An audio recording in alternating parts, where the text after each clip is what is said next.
ئێستا با گفتوگوی زیاتر بکەین لەگەڵ میوانەکەم کە بە سپاسەوە لە ستۆدیۆ لەگەڵمان ئامادەیە بەڕێز عەبدوڕەحمان سدیق کە ڕاوێژکاری سەرۆکوەزیرانی هەرێمی کوردستانە بۆ کاروباری ژینگە. مامۆستا زۆر بەخێر بیت. سەرەتا پێم بڵێ کە ئەو هەوڵانە چین لە کابینەی نوێم داوتانن بۆ زیادکردنی ڕێژەی سەوزایی لە هەرێمی کوردستان. دەڵێن هەموو هەواڵێک لە ڕووی میدیاییەوە وەڵامی پێنج پرسیارەکەی داوەتەوە. یەکێکیان چییە؟ ئەوێتریان کەی، ئەوێتریان لەکوێ، ئەوێتریان چۆن، ئەوێتریان بۆچی. لە پێشەکێکی بەڕێزدا وەڵامی چوارت دایەوە. چییە؟ ئەوە پرۆژەکەمان زانی چییە؟ لەکوێ ئەکرێ هەر زانیمان، کەی ئەکرێ هەر زانیمان، بە هەمان شێوە چۆن ئەکرێ زانیمان، بۆچی ئەکرێ.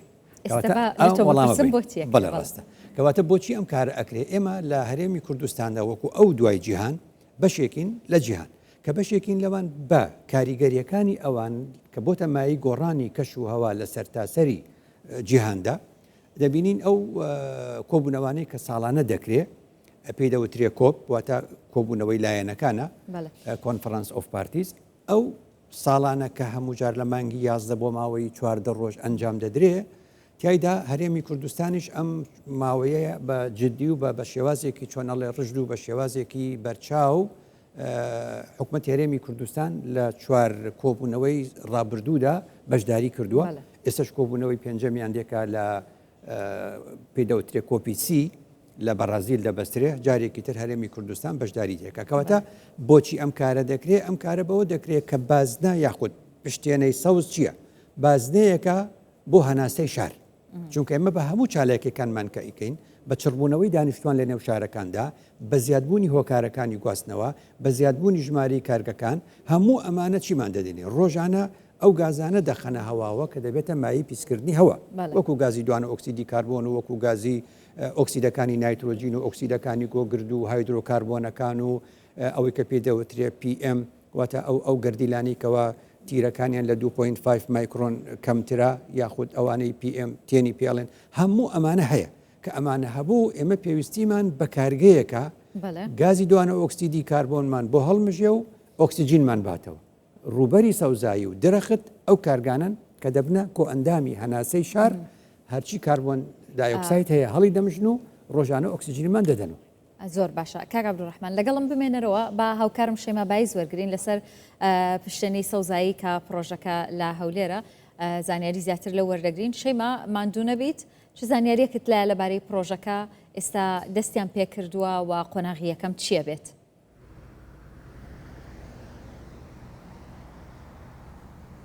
سنوور حکوومەتی هەرێمی کوردستان هەوڵی زۆری داوە بۆ پاکترکردنی ژینگەی هەرێم لەو چوارچێوەیەشدا لە ماوەکانی ڕابردوو چەندین ڕێکار جیرانەتە بەر و چەندین پرۆژەش جێبەجێکراون لەوانە پرۆژێ ڕۆناکی هەڵگرتنی مۆلیدەی گەڕەکەکان کە لە نێو گەڕەکەکان گازی دوانە ئۆکسیدی کاربۆن کە گازێکی ژەهراوی بوو بەڕاستی خەڵکەکەی هەراسان کرد لەگەڵەوەژە ژینگەکەی پیستر کردبوو تەندروستی گشتیشی خستی بۆ ژێرمەترسیەوە. بۆیە لەو چوارچێوەیەدا لە چوارچەوەی ماستەرپلانی شاری هەولێریشدا جێبەجێکردنی پرۆژەی پشتەنەی سەوزایی پرۆژەیەکی استراتیژیە گۆڕانکاری لە کەشوهەوا دروست دەکات و هەروەها ژینگەی هەولێر دەباتە قۆناغێکی ترەوە. لە 28 سپتەمبەر یەکەم قۆناغی پرۆژەکە لە ڕوبەری 13,000 دۆنم زەوی دەستی بەکارەکانی کرد پرۆژەی جێبەجێکار دەستی بەکارەکانی کردووە و هەروەها لێکۆڵنیەوە تەواو کراوە لەسەرەوەی کە ئایا ئەم خاکە جۆرە لەگەڵ کەشوهەواکەی هەولێر جۆرە دارێکی لێبڕوێنن بۆی بەسوود بێت و هەم بەرهەمداریش بێت. بۆیە لیژنەیەک بڵێن لیژنەیەکی تیمی ئەندازیاری نەمام لە وڵاتی یۆنانەوە سەردانی هەرێمی کوردستانیان کرد بۆ ماوەی 2 جاری یەکەم هاتن پشکنینیان لە خاک و ئاوهەوای ژینگەکە کرد بۆی کە بزانن جۆرە نەمامێکی پێویستە بۆی لێ بڕوێنن. ئەوان دووبارە گەڕانەوە و بڕیاریاندا داری زەیتون و فستق کە بە درێژایی پشتەنەی سەوزایی لێ دەتێنرێت. بڕیارەندا ئەو دوو جۆرەدارە باشترین دارە بۆی لە ژینگە و ئاوهەواکەی هەولێر بتوانێت بەرهەمدار بێت. لەگەڵ ئەوەشدا دارێکی بەهێزن هەروها ئاودانیشان کەمتر دەوێت. لە کۆتاییشدا ئەم دوو دارە بەرهەمیان دەبێت و بۆ خزمەتی پشتەنەی سەوزایی دووبارە بەکاردەهێنرێتەوە. بۆیە سەبارەت بە وادەی تاوابوونی ئەم پرۆژە استراتیژیە سنوور کاتێکی دیاریکراونە لەبەرەوەی یەکێکە لە پرۆژە استراتیژیەکان وەکو پرۆژەی فریاگوزاری خێرا گەیاندنی ئاو بۆ شاری هەولێر پرۆژەی ڕووناکی هەڵگرتنی لێوانی مۆلیدەکان ینی پێویستی بە خوێندنەوەی زیاترە لەوانەیە لە هەر قۆناغێکدا ڕەنگە زیاتر پلانەکە دەستکاری بکەن یانیش بۆی کە بە باشین شێوە جێبەجێ بکەن بۆیە کاتی تاوابوونەکەی دیار نییە بەڵام قۆناغی یەکەم دەستی پێکردو لە قۆناغی یەکەمیژا بڕیار وایە داری زەیتون بچێندرێ بەڕووبەرە تەواوەکەی 13,000 دۆنم زەوی دوای تەوابوونی قۆناغی یەکەم دەست دەکرێت بە قۆناغی دومی پرۆژە استراتیژیکە. دەستخۆش شەیما لە هەولێر ڕاستەوخۆ لەگەڵم بووی سپاس بۆ زانیاریەکانت. کاک عەبدوڕەحمان زانیاریەکانی هاوکارم شەیما زانیاری نوێ بوون بۆ ئێمە بێگومان ڕەنگە لای ئێوە نوێ نەبن بەس بۆ بینەر و بۆ ئێمە نوێیە دیارە ئەمە لیژنێکی بیانی هاتوون خوێندنەوەیان بۆ پرۆژەکە کردووە. گرنگە بپرسم کە ئایا خاک و ئەو هەوای هەرێمی کوردستان بۆ هەولێر بۆ ئەم پرۆژەیە گونجاوە؟ بەڵێ ئەم بابەتانە وەکو باسکراسیە خاڵی سەرەکیتایە خاڵی یەکەمیان بریتە لەو توێژینەوە ئەمە بابەتێکە ڕەنگە هەندێک کەس وابزانن یعنی ئەمە شتێکە لە پڕێکا ڕوویداوە یاخود لەم ڕۆژانەیە باسەکرێت ساڵانێکی زۆرە هەوڵی بۆ ئەدرێ لە کابینەکە و لە سەرەتای کابینەکە و ڕێزەر سەرۆکی حکوومەتی هەرێمی کوردستان بایەخێکی یەکجار زۆری بەژینگەدا هەتەنانەت لە بەرنامەی حکوومەتدا کە لە بەردەمی پەرلەمانە باس کرا و خرایە ڕوو لە مادەی دەیەم باسی ژینگە ڕێزەر سەرۆکی حکوومەت بەو دەستەواژەیە بۆ ژینگە دەست پێەکە ژینگە گەورەترین سەرمایەی هەرێمی کوردستانە بەم دەستەواژەیە هەموو هەوڵەکانی ساڵانی ڕابردوو کە کۆیکەینەوە یعنی ئێمە دەتوانین بڵین لادانی مۆلیدەکان هەنگاوێکی باش بوو کاربەی 24 ساعتی باش بوو مەسەلەی ئاو چۆن دەڵێ ڕاکێشانی ئاو ڕۆژەی فریاکەوتنی خێرا بۆ هەولێر باش بوو لە شارەکانی تر و پارێزگاکانی تریش ئەکرێ هەر کارێکی باشە ئێستا هەوڵێکی زۆر هەیە کە لە داهاتوشدا حکوومەتی هەرێمی کوردستان دووسێ پرۆژەی استراتیژی گەورە لە پاڵ ئەمانەشدا بکە ئەوش ئەوەی ئێستا ئەو تۆ 7 میلیۆن دارت درەختت هەبێ بیچێنی ئاوی دەوێت ئەم ئاوا لەکۆ ئەهێنرێ ئێمە ئاوەڕۆمانەیە ئەم ئاوەڕۆیە لە ساڵی 10 ساڵ لەمە بەریشەوە جایکای یابانی لەگەڵ وەزارەتی شارەوانی لە کاردا بوون بەڵام دوای بۆی هاتنی داعش و ئەوان چوونەوە هاتنەوە لە سەرەتای 2021 و ئەوانە هاتنەوە ئێستا هەوڵەکان بەردەوامە تەواوی ئاوەڕۆی هەولێر کۆ دەکرێتەوە جارێکی تر ڕیسایکلین دەکرێتەوە ئەو دەپۆندەی کە باسی دەکەن بۆ ئاودانی ئەوانە لەوێەوە سوودی لێوەرەگیرە جا کاتت ماوە ئەو سوودانش باسکەین ینی ئەو سوودانی کە هەیە ڕێگرتن یا بەمانای جاکردنەوەی بیناسازی و خانوبەرە لە زەوی کشت و کاڵی دەڵێن هەولێر فراوان ڕێگەنایەن لە دەوروبەری پشتێنەکە خانووی نیشتەجێبوون ینی ئەمە بەمانای ئەوە دێت تۆ شار ئەڵێن فراوان دەبێت باشە کە شار فراوان بوو ئەبێ بڵێ تا چۆ شار فراوان دەبێت سلێمانی هەولێر دهۆ کەرکوو کە شوێنێکی دیکە لێرە بێ سنوورێکی بۆ دانێ چونکە دوجار کە شار زۆر گەورە بوو زۆر گەورە بوو خۆی گرفت بۆ خۆی دروستەکە دەرامەتەکانی سنووردارە ئێستا لەم کاتە دەبیستین لە کۆریایی باشوور هەوڵەدەن سیئۆل بگوازنەوە ینی پایتەختێکی تازە دروستکەن سیئۆل ئیتر کەڵکی فراوانیشی نەماوە ئێستا تەماشاکەی پزیشکان لە ئێران دەڵێت تاران ئیتر بە کەڵکی ژیان نەما دەبێ بچینە خوارووی ئێران لەوێ پایتەختێکی تر دروستکەین مصر بۆی دەرکەوت ناتوانێت لەوێ دابژێ لە قاهرە ئێستا پایتەختی ئیداری دروست کردو ئێمەش تووشی هەمان شت دەبین بۆیە ئەمە هەنگاوێکی باشە لە پشتی 150ەوە ئەم پرۆژەیە دروست دەکرێت ئیدی دەردەکەوێت ئەو دوایی پەرژینەکە و پشتێنەکە زەوی کشت و کاڵیە زۆر باشە کاک عەبدوڕەحمان با بپرسم ئەگەر حکوومەتی هەرێمی کوردستان هاوشانی گۆڕانکاریەکانی کەشوها و مەترسیەکانی ئەم هەنگاوانەی نەگرتایەتە بەر چ مەترسیەک ڕوبەڕووی هەرێمی کوردستانە بووە مەترسیەکان زۆرن بەشێکی دەوری ئێمەی تێدانیە لە دەرەوە بۆمان دێوەکو ئێمە وتومانە ئێمە چوینەتە لەگەڵ عێراقدا لەبەرەوەی هەرێمی کوردستان بەشێکە لە عێراق لە ساڵی 2020 مانجینۆ چوینەتە نێو ڕێکەوتنامەی پاریسەوە کە چوینە نێو ئەو ڕێکەوتنامەیە NDCێکمان پێشکەش کرد واتە ڕێگە چۆن دەڵێ نەخشە ڕێگایەکمان هەیە بۆ کەمکردنەوە خۆگونجاندن چ کەمکردنەوەی کاریگەریەکان چ خۆگونجاندن لەگەڵ کاریگەریەکانە ئیدی ئەو NDCە ئەو بەڵگەنامەی پشکداری نیشتیمانیە لە مانگی ڕابردووشدا جارێکی تر نوێمان کردەوە ئێستا کە لە لای عێراق و پێشکەشیەکە بە سکرتارێتی ڕێکەوتنامەی پاریس ئێمە لەگەڵ UNDP و ئەو ڕێکخراوانەوە ڕێکەوتوینە ئێمە وەکو هەرێمی کوردستان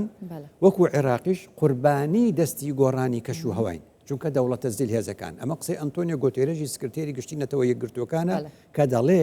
لە سەتا هەشتای هۆکاری گۆڕانی کەش و هەوا خەتای وڵاتانی G20ە وڵاتە گەورەکە پیشەسازەکانە کەواتە سەتا بیستەکەی لای ئەو دوای جیهانە اینجا ئێمە چیمان کردووە وتومانە مادام لە توانەماندایە ئێمە بە کامیان ئیشکەین میتیگەشن یا ئەداپتیشن کەمکردنەوە یا خۆگونجاندن ئێمە لەگەڵ خۆگونجاندرین بۆیە هەموو ئەم پرۆژانی لە هەرێمی کوردستانە ئەنجامەدرێ لە پێناوی ئەوەیە ئێمە بۆ ئایندە خۆمان بگونجێنین لەگەڵ ئەو گۆڕانکارێکاڵێ کەمبوونەوەی ئاوە لێبێت و ئێساکە هەوڵی دروستکردنی پۆند و هەوڵی دروستکردنی بەنداوە دەیت و هەوڵی ئەوادەی ڕۆشنبیریەک و هۆشیاریە بڵاوکەێتەوە خەڵک چۆن ئاو بەکاربێنێ ئیدی هەوا پیس دەبێ پلەی گەرما بەرز دەبێتەوە ئێمە دەبێت چی بکەین کەواتە هەموو هەوڵەکانی حکوومەتی هەرێمی کوردستان بەتایبەت لەم کابینەیە لە پێناوی خۆگونجاندنە لەگەڵ کاریگەریەکانی گۆڕانی کەشووە زۆر باشە کاک عەبدوڕەحمان بەژمارە لە ئێستا پێم بڵێ ڕێژەی سەوزایی لە هەولێر لە دهۆک لە سلێمانی چەندە دوو ڕێژەی سەوزاییمان هەیە بێ جیاوازی بکەین لە نێوانن هەمیشە کە دەڵێ وەزارەتی شارەوانی ڕێژەیەکت دەداتێ لە سەدا ئەوەندە وەزارەتی کشت و کاڵیش ڕێژەیەکت دەداتێ چونکە بە پێناسەکردن ڕوبەری سەوزایی یانی چی ڕوبەری سەوزایی دوو جۆرە یەکێکیان ئەوەیە کە وەزارەتی کشت و کاڵ دانی پێدادەنێ و دەڵێ ئەمە پێ دەڵێن ڕوبەری سەوزایی بریتێ لە دارستانەکان و گشت ئەو ڕوبەرانەی کە درەختی تێدایە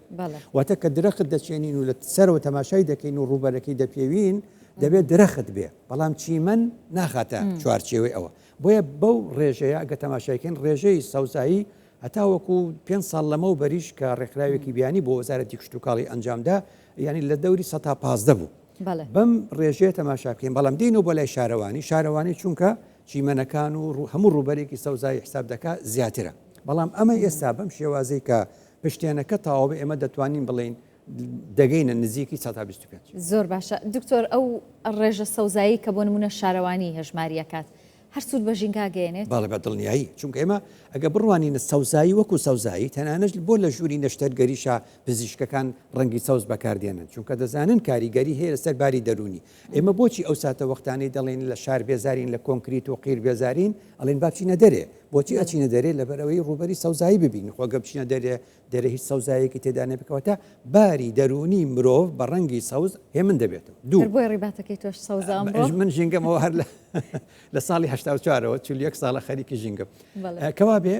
خاڵێکی تر مەسلەی کۆمەڵایەتیە خەڵک کاتێک کە ئەوێ لەگەڵ یەکا کۆبێتەوە هەموو چنە پارکەکان هەموو ئەشتە شوێنە سەوزایەکان کەواتە پەیوەندی کۆمەڵایەتیش لە نێو خەڵکدا جارێکی تر بەهێزە بێ خۆ ئەم پرۆژەیە چونکە ڕەهەندێکی ئابووریشی هەیە باسی فستق و زەیتون دەکرێت ئەتوانی بڵێ ئەو ڕەهەندەشی هەیە جارێکی تر ئەو ڕەهەندەشی هەیە کە ڕاستە هەندێک زەوی کشت و کاڵی ئێستا دەخرێتە نێو پرۆژەکەەوە بەڵام بۆ داهاتوو ئەو دیوی پەرژینەکە و ئەو دیوی پشتێنەکە بە تەواوەتی هەموو ڕوبەرێکی کشت و کاڵی دەپارێت دکتۆر ئەو داهاتووە کێ ئەتوانین کەی بەرهەمی ئەم پشتێنی سەوزاییە ببینین وەکو ئێستا باسکرا گرفتێک لە دوو شوێنە ینی سێ خاڵی زۆر سەرەکی هەیە بۆ ئەوە یەکێکان مەسلەی داراییە یعنی ئێستا وەکو لە راپۆرتەکەش ئەبینی تۆ ئەمە پرۆژەیەکی گەورەی استراتیجیە ئەمە بێگومان تێچوو هەیە ئەم تێچووە لە ساتە وەختێکە ئەڵێ بە هاوکاری نێوان حکوومەتی هەرێمی ینی باسی پارێزگای هەولێرەکەین وەکو حکوومەت لەگەڵ UNDP تو ئێستا تەماشاکی بارودۆخێکین ئێستاکە UNDP جاران دەستی کراوە بوو لە پارەدانە بەڵام UNDP ئێستا نابۆ چونکە UNDP بەشێکی زۆری پارەکانی لە USAID ئەمریکی وەرەگرێ ئەوی سەر بە وەزارەتی دەرەوەی ئەمریکایە سەردەمی ترامپیش هەموو ئەوانەی بڕیوە ئێستاکە کەواتە بینی زۆرێک لە ڕێکخراوەکانش ئەوە جا بۆی ئەڵێم مەسلەی داراییەکە زۆر گرنگە مەسلەی پشکنینەکانی داهاتوو چونکە ڕەنگە تۆ چوارچەوەی هەولێر وەرگری